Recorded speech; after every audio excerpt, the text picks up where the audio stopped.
Interesting place. Let's see what, what? Ignis? This crackling, billowing creature twists slowly above an iron grill on the floor of the bar. It may have once been a human, but now its skin is charred beyond recognition.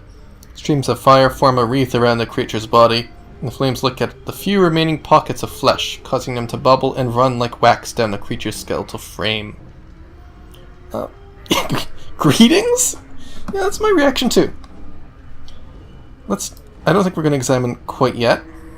The thing makes no response. It rises slowly within the flames. It lives, but it does not seem to be aware of anything other than the fire that surrounds it. Its skin is flame, its heart is flame, and you know, within some shadowed corner of your memory, that this thing is dangerous. Oh. So we've encountered this thing before. The heat surrounding this creature is incredible. To your surprise, the iron grill the creature floats above has sagged and bent from the heat. At first, you thought the heat came from the grill, but now you realize it emanates from the creature. Okay. Let's leave it alone. It's interesting. Okay, there's someone up here. Mercy Killer Patron. What's a Mercy Killer Patron? What's O? Okay, O is more interesting. Let's go talk to O. You see a man standing shock still. He isn't moving a muscle. On closer examination, it appears that he isn't even breathing, just standing. His eye sockets are completely empty holes in his face. Contained within their bounds is a flat grey light that seems to dance with possibility. Looking into the sockets, the eerie empty feeling of a limitless void shivers through you, as if you had gazed into a sliver of eternity. The head slowly swivels toward you, and you notice that no muscles appear to move under his skin as he turns, and he speaks in a pure bell-like tone. Well met, Wanderer. You have forgotten again, haven't you? Okay. More options. Do you know me, stranger? As he opens his mouth, you get the feeling of eternity again. Inside his mouth, you see no tongue, no teeth. It's almost as if this man were a shell surrounding an illimitable expanse. I have spoken with you before, and always you forget. Your endless quest to discover yourself always ends in your amnesia. You draw closer to truth and recoil. Let us hope that you have the strength to endure your existence. What do you know of me, and how do you know this? Yeah, that's very much in character. And he's actually, he'd say this pretty forcefully at this point. I know that you, like a fly, rise up from the wreckage of your old shell, buzz about for a time, and curl up and die at the window of truth. You bumble about the pain, seeking the light without any plan for your actions, and fall exhausted when you fail. You light on others to feed from them for a time, and move on with no regard for them. I have watched you come here, and listened to your words, and watched you move away no wiser. Will you learn from your mistakes, Seeker? Attack him. Well, that's a little extreme. Who are you? I am O. For some reason, when he speaks his name, it sounds like he's speaking of much more than a single letter, as if speaking of his name contained untold possibilities and nuances. No human tongue could ever create such a sound. Pleased to meet you, O. Farewell. No, what are you? That's a good question. It is my name. It is the name of a portion of eternity. I am a letter in the divine alphabet. Understanding me leads to understanding existence. I am writ in true names of half of everything. My being encompasses truth. I am mathematic, organic, metaphysic. Right, answer me some questions for me, will you? I'm looking for a journal. It's urgent. Do you know where I can find it? Oh. I know where you can find it, but it's not my place to reveal such information. Rest assured that you will find it, as well as the man you seek. Well, we were seeking Farad and we found him, but I think he's talking about Farad. What do you know of that? I know that your journey takes you far beyond your journal quest, to the very edges of existence. You will struggle for your life and your very spirit. And I do not tell you any more regarding this.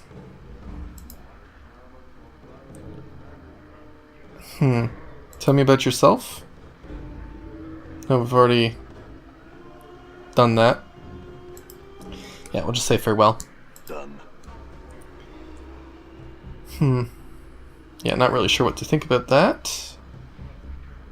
There's some dwarves, I think? Ale quiz. You see a short, rodent man with a perplexed expression on his face. Okay. From excuse me.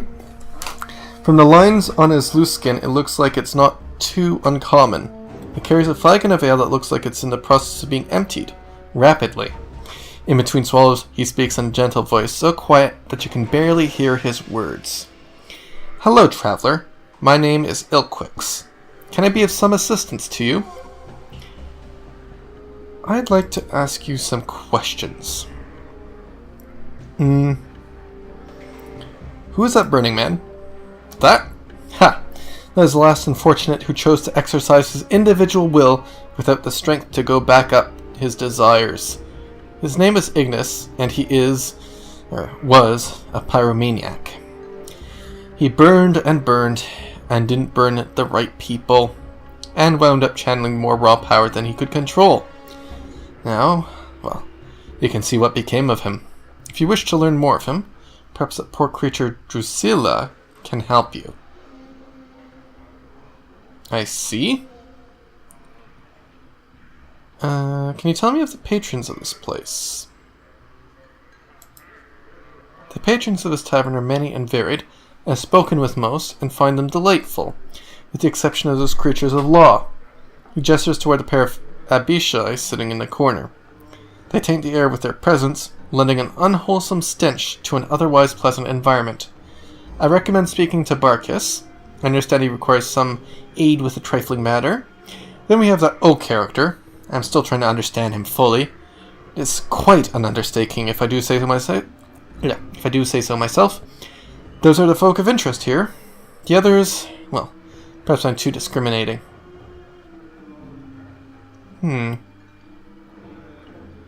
Why do you despise creatures of law?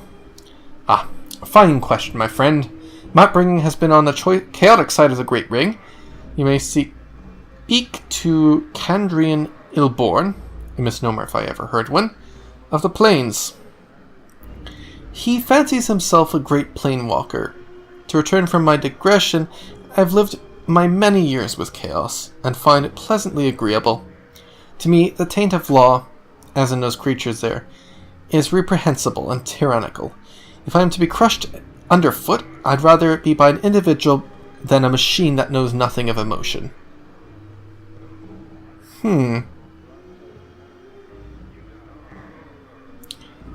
Okay, this is kind of interesting.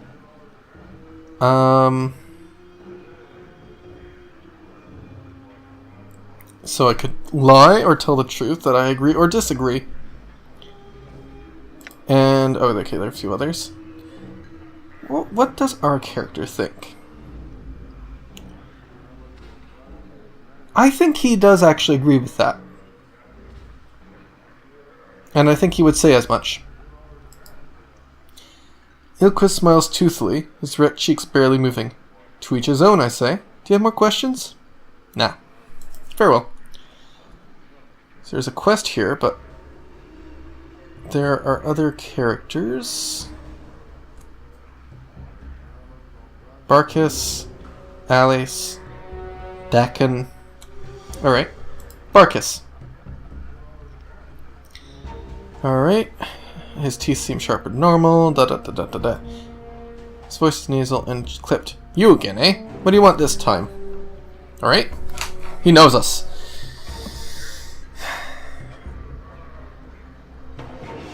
What do you mean? You. Again. You got a hearing problem or something now? He was in here about 15 years ago, got all bubbed up, smashed up the place, and left a pile of coin that wasn't enough to pay for the damages. So you plucked out your own bleeding eyeball that tells me you'll be back to reclaim it when you got 200 coins together. With 15 years of interest, you got about 500 coins. You got a jink, pal? I got your eye.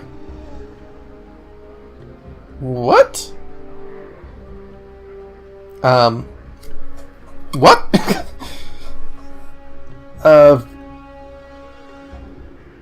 Are we missing an eye? 500? Well, okay, let's play along. That's ridiculous. That's a price. Take it or pike it.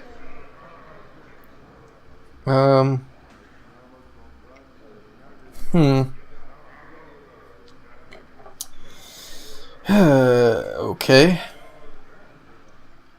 Well, how does he feel about this? So he says he's got an eye. I'm a little bit confused. Are we missing an eye? I'll come back. Inventory. Don't want to part with that. Okay. This is your eye. It looks like it's seen better days. Well, yeah, this is your eye. So single eye. But in the little portrait here, it looks like he's blinking with both eyes. Alright, I'm so confused. Alright, I'm gonna save. Because I wonder if we actually are missing an eye.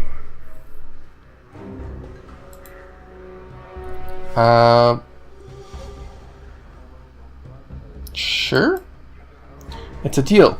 He produces a darkened, wax-stoppered, wide-mouthed bottle from his pocket. You hear the sound of liquid sloshing around inside it, along with a heavier, squishier noise. Opening it, the stench of some sort of preservative agent nearly makes you gag.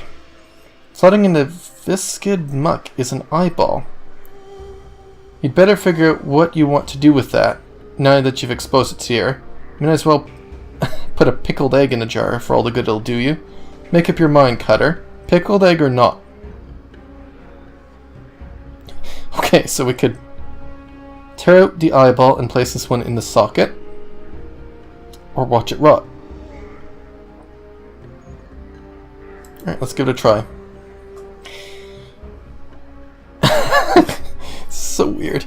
With a moment's hesitation, you reach into your socket and pop your eye into the palm of your hand. The bartender helpfully severs the optic nerve and directs your hand to the jar of goo that sits at the bar.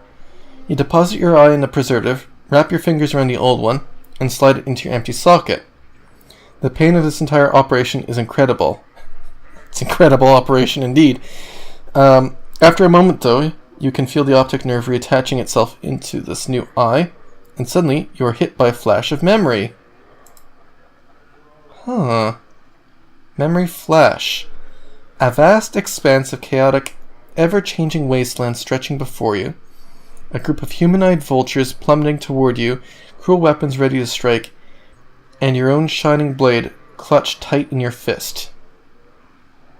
And another memory flash. 3 tufts surround you, in colors of an enemy you can't quite place. Long daggers glisten in their hands, and a light glints cruelly from their exposed teeth. You glanced at your scarred hands, and know that soon they'll be covered in blood.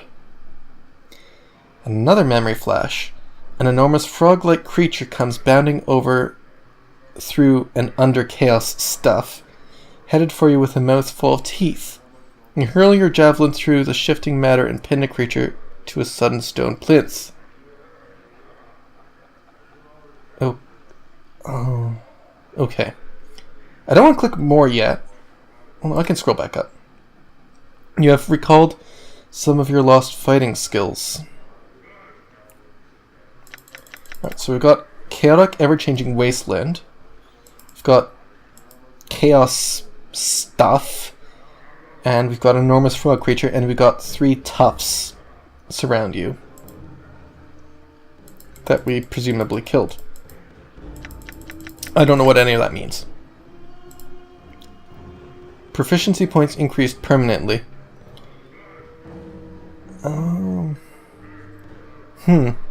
What can you tell me of the patrons here? I don't make it a point to interfere with the lives of people who give me their hard-earned jink unless they ask me to. So over there is Kandrian, Planewalker. He's a good one to talk to you about any planewalking questions you might have. He's been pretty much everywhere. Down there is Eb Creeknees, an old harmonium basher.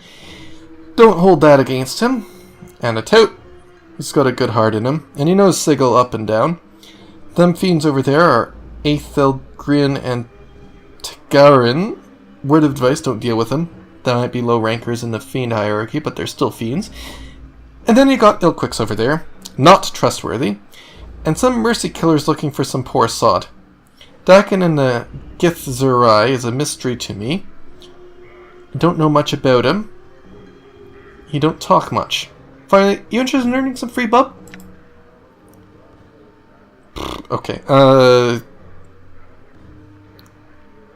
yeah, well, you just made us pay 500 gold for this eye, so... Sure. There's a bubber over against the far wall, hanging up in the shadows, who's been trying to work up her courage to slip out without covering her tab. I want you to make sure she don't do that. You do it, you got free bub here for life. Alright.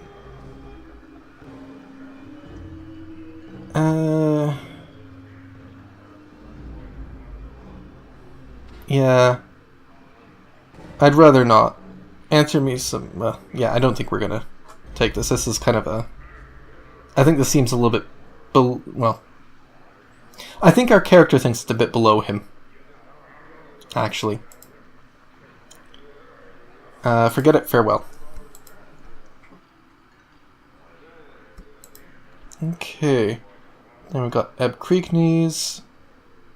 And...